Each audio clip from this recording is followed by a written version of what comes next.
पाकिस्तानी अवाम जो है वो अपनी पाक अफवाज के साथ खड़ी है।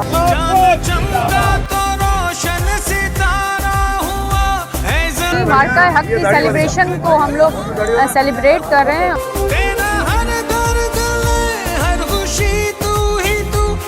मैसेज भी है दुश्मन मुल्कों के आगे भी अगर इस तरह की जाहिलियत की जाएगी हमारे खिलाफ तो हम आपको शिकस्त देंगे।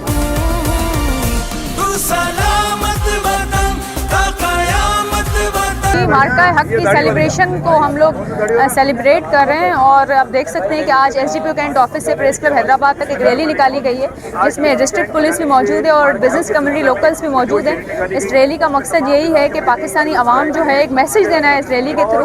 पाकिस्तानी अवाम जो है वो अपनी पाक अफवाज के साथ खड़ी है और हम बिल्कुल यूनाइटेड हैं, हम एक हैं, एक प्लेटफॉर्म पे हैं और एक मैसेज भी है दुश्मन मुल्कों के आगे भी अगर इस तरह की जाहिलियत की जाएगी हमारे खिलाफ तो हम आपको शिकस्त देंगे। पारस बखरानी की जानिब से एक पुरजोश रैली निकाली गई मार्का हक के सिलसिले में।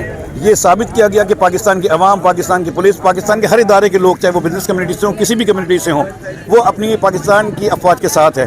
और दुश्मन को भी ये हमने यहाँ से मैसेज दिया है कि अगर अब कभी भी उन्होंने दोबारा भी अगर कोशिश की, इंशाल्लाह वैसे कोशिश करेंगे नहीं, कोशिश की तो इससे भी ज़्यादा उनको हम संगीन नताइज का फिर सामना करना पड़ेगा।